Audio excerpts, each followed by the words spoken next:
അല്ലാതെ ബലിക്കതൊന്നും വിഷയമല്ല. ബലിക്കെന്ത് ജിന്ന്, ബലിക്കെന്ത് സിഹിർ. ഇവർക്കിപ്പോ ജിന്നും സിഹിറും പറഞ്ഞിട്ടിപ്പോ ഉളിക്കലുള്ളൊരു KNM നേതാവ്, ഒരു പ്രസിഡന്റ് പറഞ്ഞെന്താ അറിയോ, റസൂലുള്ളാഹിക്ക് സിഹിർ ബാധിക്കുമെന്ന് KNM പറയുകയാണെങ്കിൽ ആ KNM എനിക്ക് വേണ്ട എന്ന് പറഞ്ഞ ആൾ ഇപ്പോഴും KNM തന്നെ. അയാൾക്കൊരു ഷോക്കോസ് നോട്ടീസും ഇല്ല. കണ്ടോ? എന്ന് മാത്രല്ല, സിഹിർ ബാധിക്കുമെന്ന് വിശ്വസിച്ചാൽ അത് ഖളാ ഖദറിലെ വിശ്വാസത്തിനെതിരാണ് എന്ന് മിനിറ്റ്സ് എഴുതി ഉളിക്കല്. എന്നിട്ട് TPക്ക് കൊണ്ടേ കൊടുത്തു. ഒരു ഷോക്കോസ് നോട്ടീസും ഇല്ല. കണ്ട കളി. അപ്പൊ ഇവർക്ക് ഇതൊന്നല്ല വിഷയം, ഇവരുടെ വിഷയം വേറെയാണ്. അതിന് മറയാക്കാതെ മാത്രമേ ഉള്ളൂ. അതുകൊണ്ട് അങ്ങനെ കുറെ കാര്യങ്ങൾ പറയാനുണ്ട്. തെരഞ്ഞെടുപ്പിൽ നടന്ന കൃത്രിമങ്ങളൊന്നും ഞാനിപ്പോൾ പറയാൻ ഉദ്ദേശിക്കുന്നില്ല. CD ടവറിലെ ഗ്രൂപ്പ് മീറ്റിങ്ങും KKPന്റെ ചാരപ്പണിയും പറഞ്ഞ് അനസും അനീഫയും ഇപ്പോൾ KKPയുടെ ലൈനിലെത്തി. പറയാൻ പറ്റാത്ത അവസ്ഥ വന്നു. ഇനി സുഹൃത്തുക്കളെ, ക്ലിപ്പ് കട്ടുമുറിക്കുക എന്നുള്ളത്, അനസ് മൗലവി സ്വന്തം ക്ലിപ്പ് കട്ടുമുറിക്കുക. എന്താ സംഭവം എന്നറിയോ? ഇപ്പൊ നമ്മൾ ഈ എല്ലായിടത്തും പോയി KNM വിശദീകരണം കണ്ട് ആകെ ജിന്നും സീറും പറയാൻ പാടില്ല എന്ന് പണ്ട്. ഇപ്പൊ അതല്ലാത്തതൊന്നും പറയാൻ പാടില്ല എന്നാണ് ഇപ്പോഴത്തെ KNMന്റെ നിയമം. എപ്പോഴും മീറ്റിംഗ് കൂടിയാലും ജിന്നും സീറും, വേറൊരു പ്രബോധനമൊപ്പല്ല. അപ്പൊ ഇങ്ങനെ വിശദീകരിച്ചുകൊണ്ട് നടക്കുമ്പോൾ ഒരു കുട്ടി ചോദ്യം ചോദിച്ച്, അബ്ദുൽ ജബ്ബാർ മൗലവി എഴുതിയത് ശിർക്കാണെന്ന് നിങ്ങൾ ഇപ്പോഴല്ലേ പറഞ്ഞത്? അന്ന് പറഞ്ഞിട്ടില്ലല്ലോ. അത് 22 കാരറ്റ് ശിർക്കാണെന്ന് ഞാൻ പറഞ്ഞിട്ടുണ്ട്, എന്നാ കേട്ടോ എന്നിട്ട് മൂപ്പര ക്ലിപ്പിന് ഇട്ട് കൊടുക്കുക. എന്താ സംഗതി അറിയോ? 22 കാരറ്റ് ശിർക്കാണ് ജബ്ബാർ മൗലവി എഴുതിയത് എന്ന് അലിമദനി പറയുന്ന ആണ്. അതിന് അനസ് എതിർക്കുക. അത് 22 കാരറ്റ് ശിർക്കാണല്ലേ, എന്നാ പിടിച്ചോ ചെറിയ മുണ്ടത്തിന്റെ ബുക്ക് എന്നാ. അല്ല, അവിടെ കട്ട് ചെയ്തു. 22 കാരറ്റ് ശിർക്ക് അവിടെ കട്ട് ചെയ്തു.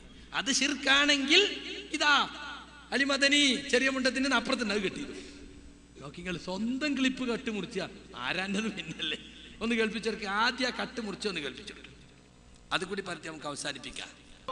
ഇതല്ല ചോദിക്കണം അല്ലേ? ശിർക്കല്ല പറഞ്ഞു. എവിടെ? ഞാൻ പറഞ്ഞു. എവിടെ പറഞ്ഞു? ഇസ്തിഖാമയിൽ പറഞ്ഞു. 2012 അതിനുശേഷം ഞാൻ പിന്നെ പറയുന്നത് പറയുന്നത് അല്ലേ? കേട്ടോ? അവിടെ ഇരിക്കൂ, കേട്ടോളൂ. എന്നെ പറ്റി പറഞ്ഞ ആരോടും മറുപടി കേട്ടോളൂ.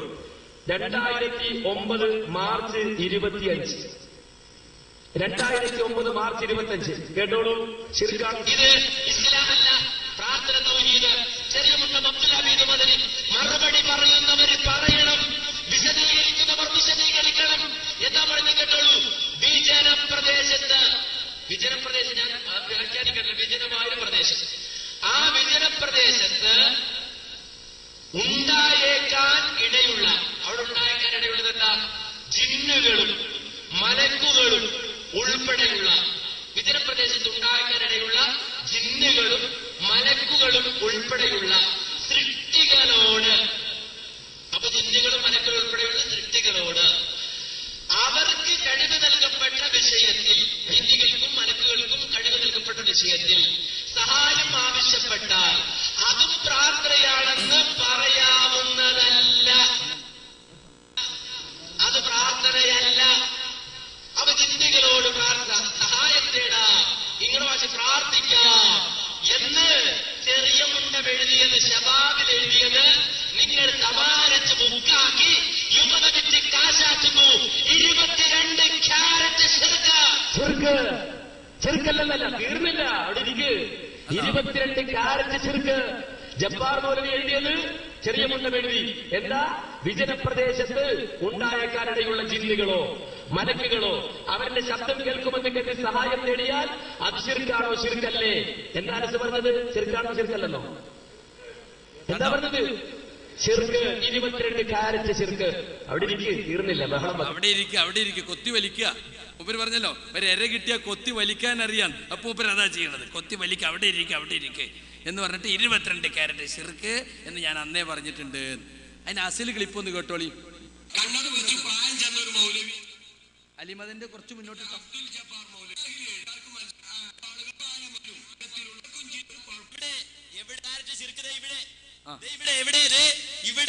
ഇവിടെ പ്രാർത്ഥന തൗഹീദ്, ചെറിയ മുണ്ടം അബ്ദുൽ ഹമീദ് മദനി, ആ പുസ്തകം യുവത പ്രസിദ്ധീകരിച്ചത്, കഴിഞ്ഞ ഈ അടുത്ത് പ്രസിദ്ധീകരിച്ച ആ 22 കാരറ്റ് ശിർക്ക് ദാ പിടിച്ചോ. എന്താ പറയണത്? എവിടുന്നാ പഠിക്കുന്നത്? എന്താ ഇസ്ലാഹി പ്രസ്ഥാനം നിങ്ങൾക്ക് മനസ്സിലാക്കിയത്?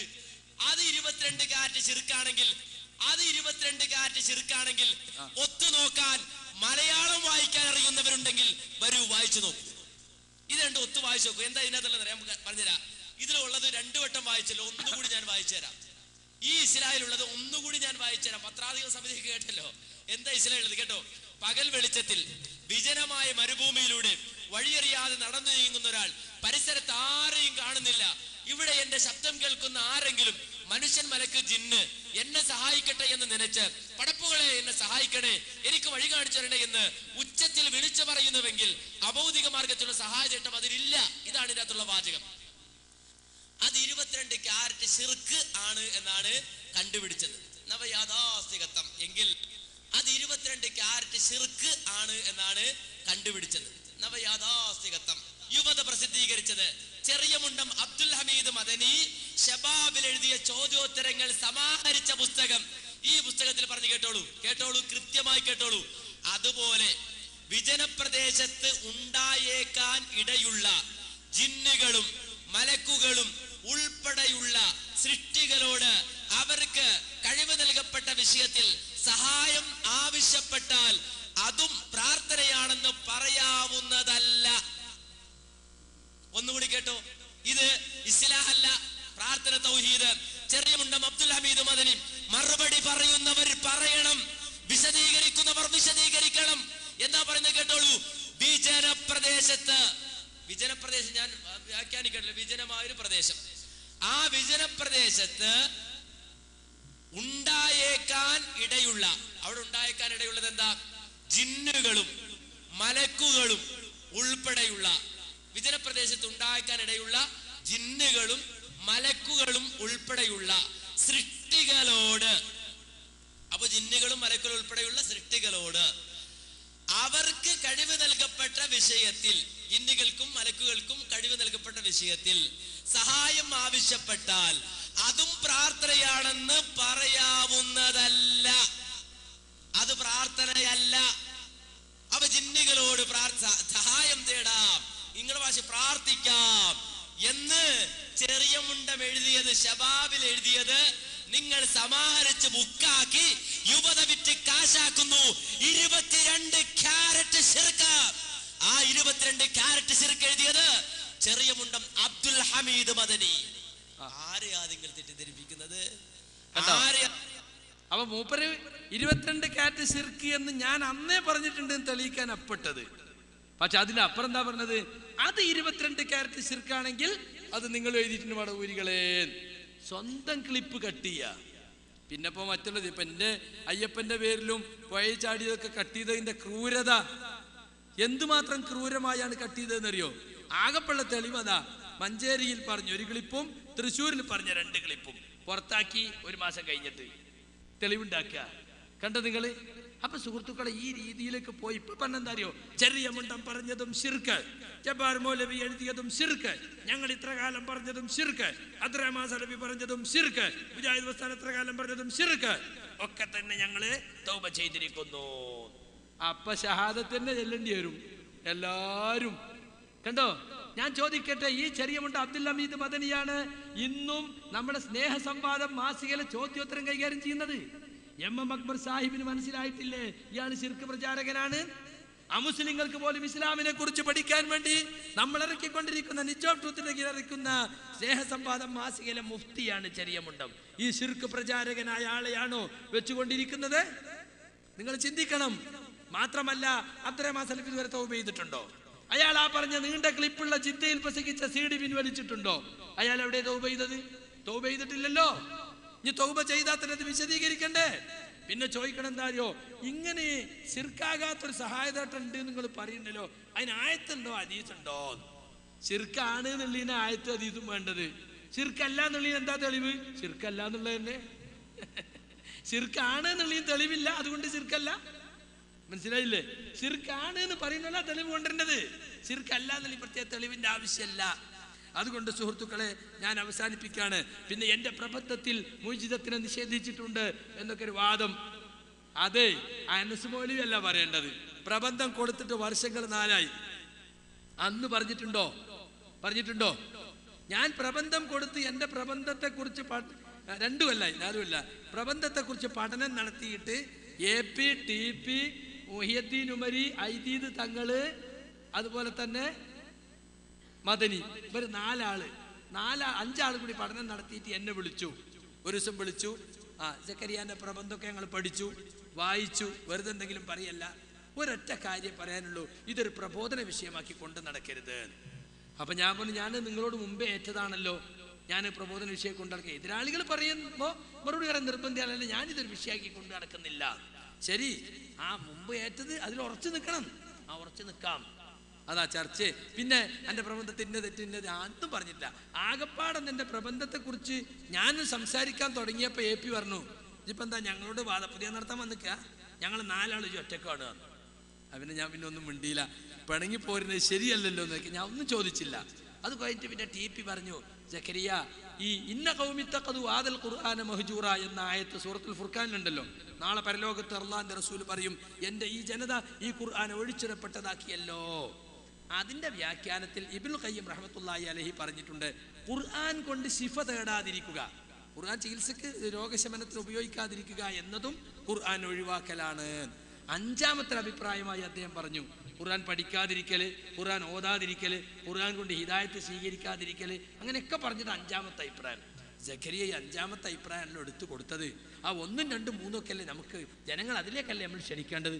ഞാൻ പറഞ്ഞു, അതിനെനിക്ക് അഭിപ്രായ വ്യത്യാസമല്ല, പ്രബന്ധവുമായി ബന്ധപ്പെട്ടത് 5ാമത്തതാണ്, അതുകൊണ്ട് അത് പറഞ്ഞു എന്നേ ഉള്ളൂ. അപ്പം ഞാൻ തർക്കിക്കാൻ വേണ്ടി പറഞ്ഞല്ല, TP സക്കരിയനോട് തർക്കിക്കാൻ പറഞ്ഞല്ല, നമ്മൾ അതിലേക്കാണ് ജനങ്ങളെ എത്തിക്കേണ്ടത്. ഈ ഒരു ചർച്ച മാത്രമേ നടന്നിട്ടുള്ളൂ. എന്നിട്ട് ഇപ്പൊ 22 മെയ് 22 എന്നെ വിചാരണയ്ക്ക് വിളിച്ചപ്പോ സലഫി കുത്തി ചോദിച്ചു, ഇതാ യഅല ഇബ്നു മുറയുടെ ഹദീസിൽ 3 അത്ഭുതങ്ങൾ ഉണ്ടായി എന്ന് പറയുന്നുണ്ടല്ലോ അല്ലേ. 1, ഒട്ടകത്തോട് റസൂൽ സംസാരിച്ചത്, മരങ്ങളോട് നീങ്ങി നിൽക്കാൻ പറഞ്ഞത്. ആ കൂട്ടത്തിൽ ഒരു പെണ്ണ് വന്നിട്ട്, എൻ്റെ ഈ കുട്ടിക്ക് ജിന്നുബാധയുണ്ട് നബിയെ, 7 വർഷമായിട്ട്. അപ്പൊ കുട്ടിയെ ഉയർത്തി കൊടുക്കാൻ പറഞ്ഞു. നബി കുട്ടിയെ ഒട്ടകക്കട്ടിലെടുത്ത് എത്തിയിട്ട് എന്ത് ചെയ്തു, കുട്ടിയെ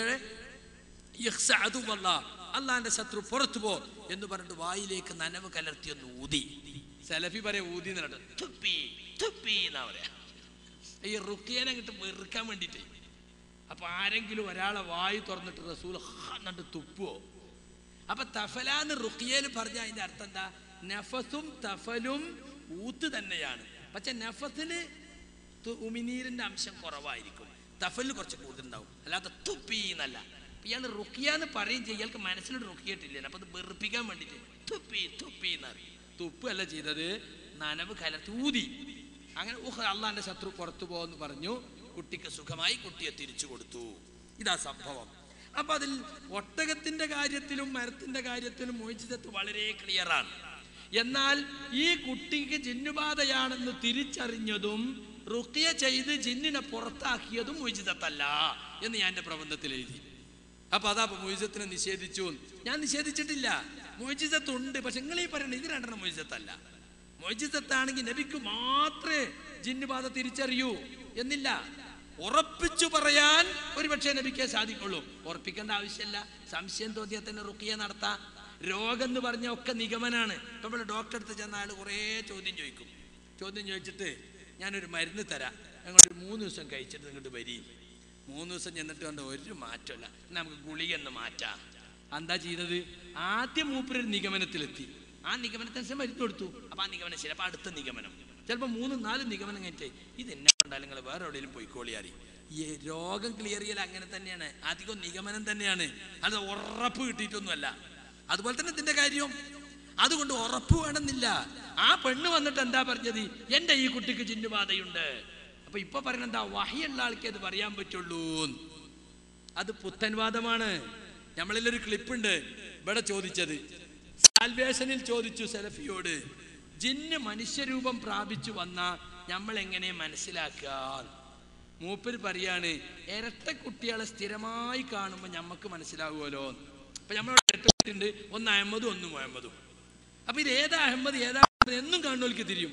മറ്റുള്ളവർ അഹമ്മദിനെ കണ്ട മുഹമ്മദ്, മുഹമ്മദിനെ കണ്ട അഹമ്മദാണ് എന്നതുപോലെ. അപ്പൊ പറഞ്ഞ എന്താ? ടിൻസിനെ തിരിയും പോലെ നമുക്ക് തിരിയും. ഇപ്പൊ പറയണ വഹയ്യ് വേണം. ഇയാളെ മാറ്റങ്ങൾ എത്ര അറിയോ? ഇയാളെ ജിദ്ദാസിഡി മുതൽക്ക് ഇങ്ങനെയാണ് പരിശോധിച്ച. ആദ്യം പറഞ്ഞു ഉഖ്റുജ് അദുവല്ലാഹ് എന്ന് മാത്രമേ പറയാവൂ, വേറൊരു വാക്ക് പറയാൻ പാടില്ല. അള്ളാന്റെ ശത്രു പുറത്തു പോന്ന് മാത്രമേ പറയാവൂ, വേറൊന്നും പറയാൻ പാടില്ല. എന്നാൽ പിന്നെ പറഞ്ഞു, ഇപ്പൊ പറഞ്ഞ എന്താ അറിയോ? അതും പറയാൻ പാടില്ല, ഓതാൻ മാത്രമേ പാടുള്ളൂ. ഇതേതാ ബുക്ക് എന്നറിയങ്ങള്? ഹുസൈൻ മടവൂരിനെതിരിൽ ഇയാള് ഗൾഫിൽ കൊടുത്തിട്ടുള്ള ബുക്കാ. സുബൈർ മങ്കടി അബ്ദുറഹ്മാൻ സലഫി കൂടി തയ്യാറാക്കിയിട്ട് ഇയാൾ സലഫി അല്ല, ഇയാൾ വന്നാൽ പിരിവ് കൊടുക്കരുത് എന്ന് പറഞ്ഞിട്ട് ഇയാത്തുറാസിന്റെ ഓഫീസിലും സൗദിയിലൊക്കെ കൊണ്ടേ കൊടുത്തതാ. ഇതിൽ ഇയാൾ ഹുസൈൻ മടവൂരിന്റെ ഇതിൽ കുറ്റപത്രം, എന്താ കുറ്റപത്രം എന്നറിയോ? നല്ലോണം ശ്രദ്ധിച്ചോളി. ഇതാ മക്കയിലുള്ള, അതായത് സൗദി അറേബ്യയിലെ സലഫി പണ്ഡിതന്മാരെ ഹുസൈൻ അവഹേളിക്കുന്നു. അതിന്റെ തെളിവ് പറയാ. ഒന്നെന്താന്നറിയോ? ജിന്ന് മനുഷ്യരത്തിൽ പ്രവേശിക്കുമെന്നതിന് ഹുസൈൻ മടവൂർ നിഷേധിക്കുന്നു. ആ കാര്യത്തിൽ ഇബ്നു ബാസിനെ ഇയാൾ പരിഹസിക്കുന്നു. എന്നിട്ട് അതിന് തെളിവ് കൊടുത്താൽ എന്താണെന്ന് അറിയങ്ങള്? അതാ രസം. MI സുല്ലമിന്റെ പുസ്തകത്തിലുള്ള ഒരു സാധനം. ഇന്ത്യൻ ജിന്ന് ഇസ്ലാമിലേക്ക് 1987 ഏപ്രിൽ മാസത്തിൽ സൗദി പത്രങ്ങളെല്ലാം പ്രാധാന്യപൂർവ്വം ഒരു വാർത്ത അച്ചടിച്ചു വന്നു. സൗദി യുവതിയിൽ അധിനിവേശിച്ചിരുന്ന ബുദ്ധമതക്കാരനും ഇന്ത്യൻ വംശജനുമായ ജിന്നിന്റെ ഇസ്ലാമിക ആശ്ലേഷണത്തെ കുറിച്ചായിരുന്നു അത്. ജിന്നുബാധക്ക് ചികിത്സ നടത്തുകയും ജിന്നുകളുമായി സംഭാഷണം നടത്തുകയും ജിന്നുകളെ ഇറക്കുകയും ചെയ്ത പല ശേഖന്മാരും സൗദി അറേബ്യയിലുണ്ട്. നമ്മളെ പാറാൽക്കോടിന്റെ പ്രിൻസിപ്പാൾ MI സുല്ലം എഴുതിയ ബുക്ക, മടവൂരി പണ്ഡിത സഭയുടെ വൈസ് പ്രസിഡന്റ്. അവരിൽ പേര് കേട്ട ഒരാളാണ് റിയാദിലെ അബ്ദുല്ലാഹിബിൻ മുഅരിഫ് അൽ അംരി. അദ്ദേഹത്തിന് അടുക്കലാണ് ജിന്നുബാധയുള്ള യുവതിയെ ആദ്യം ഹാജരാക്കിയത്. ജിന്നുമായി സംസാരിച്ച അദ്ദേഹം പിന്നീട് ജിന്നുബാധയുള്ള സ്ത്രീയോടൊപ്പം പ്രമുഖ പണ്ഡിതനായ ഷെയ്ഖ് ഇബ്നു ബാസിന്റെ സന്നിധിയിലെത്തി. അവിടെ വെച്ച് ജിന്ന് മുസ്ലിം ആവുകയും ഷെയ്ഖ് ഇബ്നു ബാസിന്റെ നിർദ്ദേശാനുസരണം സ്ത്രീയെ വിട്ടുപോവുകയും ചെയ്തു അത്രേ. വാർത്ത കേൾക്കേണ്ട താമസം ഷെയ്ഖ് ഖലീ തന്താവിനെ വിമർശിച്ചുകൊണ്ട് പ്രസ്താവന ഇറക്കി. ഇതാണ് സംഭവം. അപ്പൊ ഒരു പെണ്ണിന്റെ മേത്ത് ജിന്ന് കൂടി.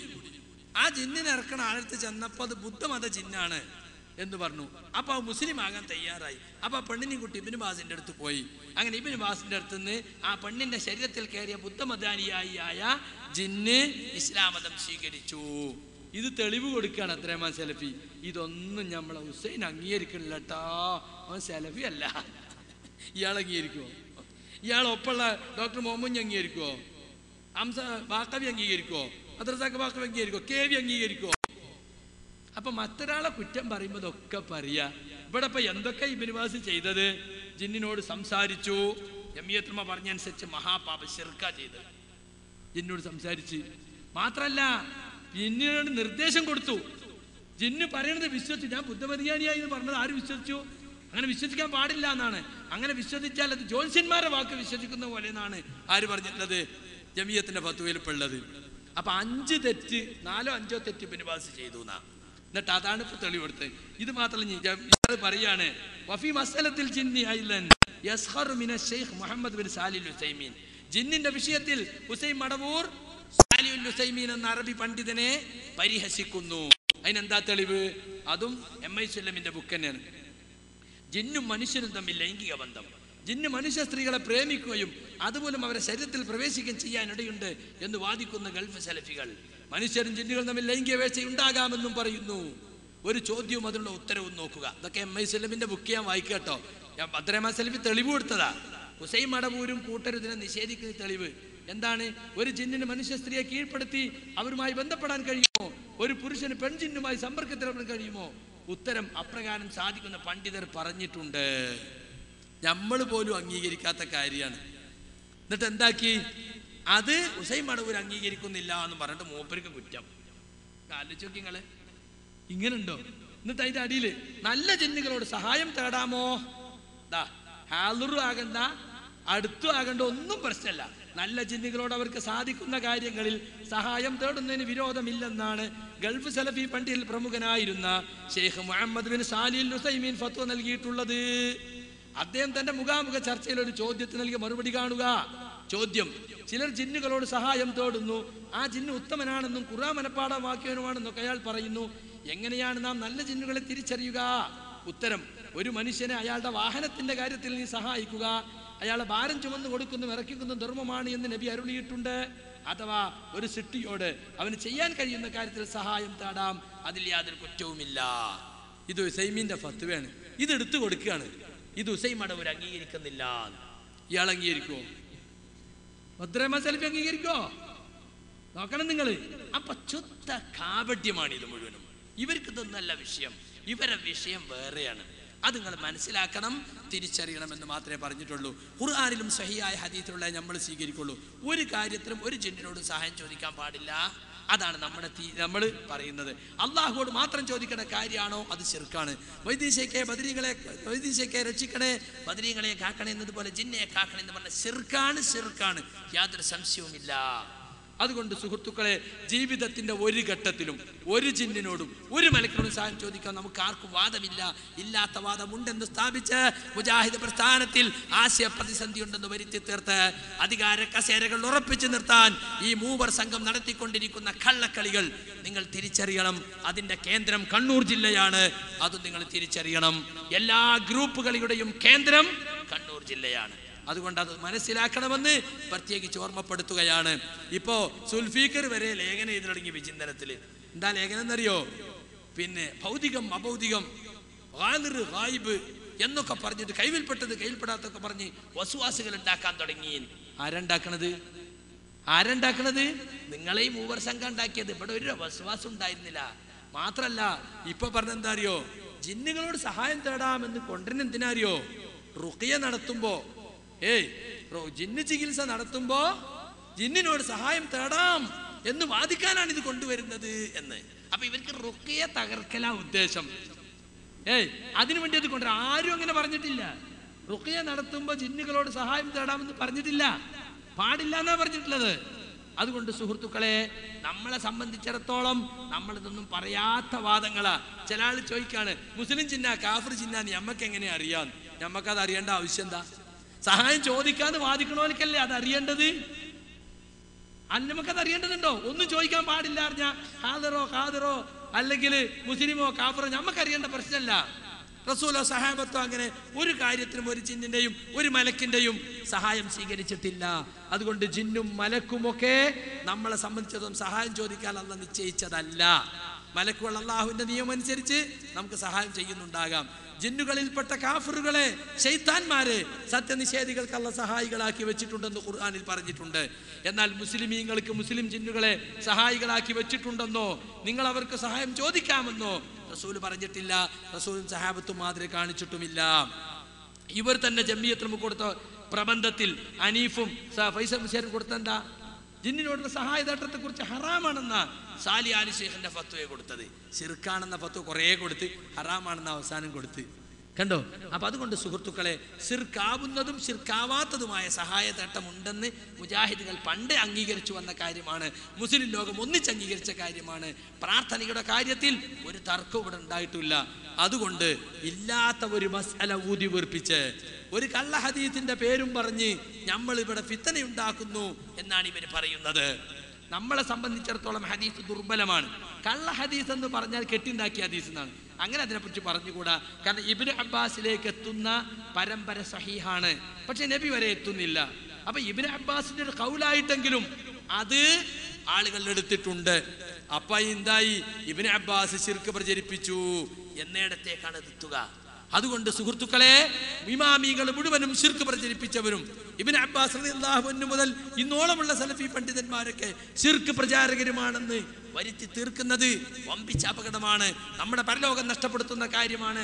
ശിർക്കാകാത്തൊരു കാര്യം ശിർക്കാണെന്ന് വ്യക്തമായി തെളിയാത്ത ഒരു കാര്യം ശിർക്കാണെന്ന് പറഞ്ഞാൽ അതിന്റെ കുറ്റം നമ്മൾ പേറേണ്ടി വരും. അതുകൊണ്ട് സുഹൃത്തുക്കളെ, വളരെ സൂക്ഷിക്കണം നമ്മൾ. ഈ കച്ചറയും ഈ പറഞ്ഞ കള്ളപ്രചരണങ്ങളുമൊക്കെ തിരിച്ചറിയാൻ നിങ്ങൾ ശ്രമിക്കണമെന്ന് ഓർമ്മപ്പെടുത്തിക്കൊണ്ട് ഞാൻ എൻ്റെ വാക്കുകൾ അവസാനിപ്പിക്കുകയാണ്. സത്യവിശ്വാസികളായി ജീവിക്കുവാൻ, സത്യവിശ്വാസത്തോടൊപ്പം നിലകൊള്ളുവാൻ നമുക്ക് സാധിക്കണം. സുഹൃത്തുക്കളെ, ഇത് നമ്മുടെ പരലോകത്തിന്റെ വിഷയമാണ്. ഇത് നമ്മുടെ ദുനിയാവിന്റെ വിഷയമല്ല. നമുക്ക് ഓരോരുത്തർക്കും മരണാനന്തരം സ്വർഗം കിട്ടണോ നരകം കിട്ടണോ, ഖബർ ശിക്ഷയിൽ നിന്ന് രക്ഷപ്പെടണോ വേണ്ടയോ, അതാണ് ഈ പ്രശ്നത്തിന്റെ മർമ്മം. നമ്മൾ മനസ്സീന് ശരിക്കും പഠിക്കുകയും അത് ജനങ്ങൾക്ക് എത്തിച്ചു കൊടുക്കുകയും കൂട്ടാതെ കുറക്കാതെ സലഫ് സാലിഹുകൾ എങ്ങനെ ഈ ദീനിനെ മനസ്സിലാക്കിയോ അതുപോലെ മനസ്സിലാക്കുകയും ചെയ്താൽ മാത്രമേ അൽ ഫിർഖത്തുൻ നാജിയ, രക്ഷപ്പെട്ട കക്ഷി എന്ന ആ പരലോകത്തെ രക്ഷപ്പെടുന്ന കക്ഷിയിൽ നമുക്ക് ഉൾപ്പെടാൻ സാധിക്കുകയുള്ളൂ. അതിനുവേണ്ടി നാം ആത്മാർത്ഥമായി അധ്വാനിക്കണം. അതിനുവേണ്ടി നാം തോളോട് തോൾ ചേർന്ന് പ്രവർത്തിക്കണം. കള്ളപ്രചരണങ്ങളെയും കുപ്രചരണങ്ങളെയും നാം തിരിച്ചറിയണം. അവരുടെ ദുരുദ്ദേശങ്ങളെ നാം മനസ്സിലാക്കണം. സംഘടനാ ചാനൽ ഉപയോഗിച്ചുകൊണ്ട് മുജാഹിദ് പ്രവർത്തകർക്കെതിരിൽ ശിർക്ക് ആരോപിക്കാൻ മെനക്കെട്ട് വരുന്നവരുടെ ദുഷ്ടലാക്ക് മനസ്സിലാക്കി നാം പ്രതികരിക്കണം. അല്ലാത്ത പക്ഷം ഈ സംഘടനയും ഈ ആദർശവും നശിച്ചു പോകും. ഈ ആദർശ പ്രസ്ഥാനത്തെ നശിപ്പിക്കാൻ ഇറങ്ങിത്തിരിച്ച ഈ ഗൂഢസംഘത്തെ നിങ്ങൾ മനസ്സിലാക്കണം. അവർക്ക് ഒത്താശ ചെയ്തു കൊടുക്കുന്നവരാരാണെന്ന് നമ്മൾ മനസ്സിലാക്കണം. അതാണ് ഈ സന്ദർഭത്തിൽ ഓർമ്മപ്പെടുത്തുവാനുള്ളത്. അല്ലാഹു സുബ്ഹാനഹു തആല അവന്റെ ദീനിനെ കൂട്ടാതെ കുറക്കാതെ ജീവിതത്തിൽ ഉൾക്കൊള്ളുവാനും അത് മറ്റുള്ളവർക്ക് എത്തിച്ചു കൊടുക്കുവാനും നമുക്ക് തൗഫീക്ക് നൽകുമാറാകട്ടെ. അറിഞ്ഞുമറിയാതെയും സംഭവിച്ചു പോയിട്ട് നമ്മുടെ തെറ്റുകുറ്റങ്ങൾ റഹ്മാനായ റബ്ബ് വിട്ടുപുറത്ത് മാപ്പാക്കി തരുമാറാകട്ടെ. നമ്മുടെ ഓരോരുത്തരുടെയും ബുദ്ധിമുട്ടുകളും പ്രയാസങ്ങളും അല്ലാഹു സുബ്ഹാനഹു തആല പരിഹരിക്കുകയും രോഗങ്ങളിൽ നിന്നും അപകട മരണങ്ങളിൽ നിന്നും അവൻ നമ്മെ കാത്തുരക്ഷിക്കുകയും ചെയ്യുമാറാകട്ടെ. സത്യം സത്യമായി മനസ്സിലാക്കുവാനും സത്യത്തിന്റെ കൂടെ നിൽക്കുവാനും അസത്യത്തെ അസത്യമായി തിരിച്ചറിഞ്ഞ് പരിത്യജിക്കുവാനും റഹ്മാനായ റബ്ബ് നമുക്ക് തൗഫീക്ക് നൽകുമാറാകട്ടെ. അല്ലാഹുമ്മ അരിനൽ ഹഖ ഹഖൻ വർസുഖന ഇത്തിബാഅ വഅരിനൽ ബാതില ബാതിലൻ വർസുഖന ഇജ്തിനാബ. അല്ലാഹുമ്മ ഖസിം ലനാ من خشيتك ما تحول به بيننا وبين معاصيك ومن طاعتك ما تبلغنا به جنتك ومن اليقين ما تهون به علينا مصائب الدنيا. اللهم متعنا بأسماعنا وأبصارنا وقواتنا ما أحييتنا واجعله الوارث منا واجعل ثأرنا على من ظلمنا وانصرنا على من عادانا. اللهم لا تجعل مصيبتنا في ديننا ولا تجعل الدنيا أكبر همنا ولا مبلغ علمنا ولا تسلط علينا من لا يخافك ولا يرحمنا يا أرحم الراحمين. اللهم اغفر للمؤمنين والمؤمنات والمسلمين والمسلمات الأحياء منهم والأموات إنك مجيب الدعوات يا قاضي الحاجات. ربنا آتنا في الدنيا حسنة وفي الآخرة حسنة وقنا عذاب النار. وصلى الله على رسولنا المصطفى محمد وعلى آله وصحبه وسلم وآخر دعوانا أن الحمد لله رب العالمين. السلام عليكم ورحمة الله وبركاته.